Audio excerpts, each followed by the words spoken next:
Burkina Faso fights colonial powers for economic independence. Like many African countries, Burkina Faso, once known as Upper Volta, has fought for economic independence from colonial forces throughout its history. From the late 19th century until its independence on August 5, 1960, the nation was a French colony.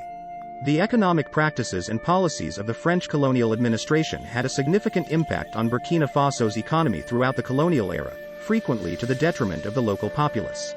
The following are some significant facets of Burkina Faso's fight for economic independence from colonial powers. Economic exploitation.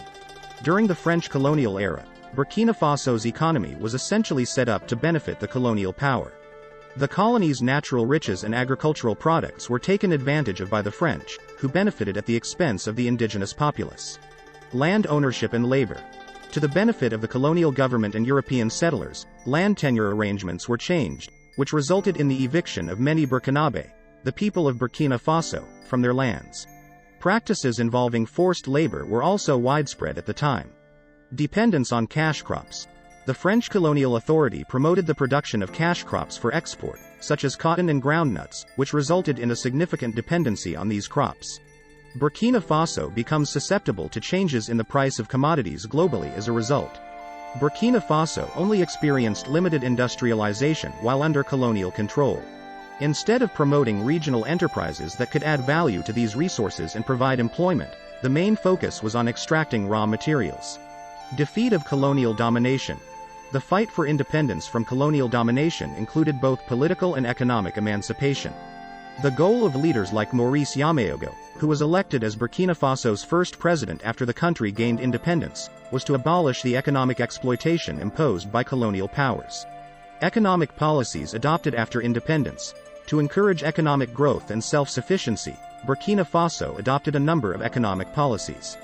These measures included efforts to diversify the economy, enhance the agricultural sector, and implement land reforms. Neocolonial challenges. Burkina Faso, like many other African countries, continued to experience neo-colonial problems even after winning independence. This included commercial imbalances, financial obligations to foreign countries, and economic dependence on former colonial powers. Nationalization and economic reforms. In the 1980s, Burkina Faso undertook sweeping economic reforms under the direction of Thomas Sankara. These included fostering food self-sufficiency, nationalizing important industries, and supporting African economic independence. Burkina Faso continues to experience economic hardships like poverty, unemployment, and susceptibility to global economic shocks. It will take time to resolve these problems and achieve economic freedom. In conclusion, Burkina Faso's fight for political independence was entwined with its larger fight for economic liberation from colonial powers. The nation has made efforts to exert more control over its economic future throughout the years, but it still faces obstacles on the road to economic growth and independence.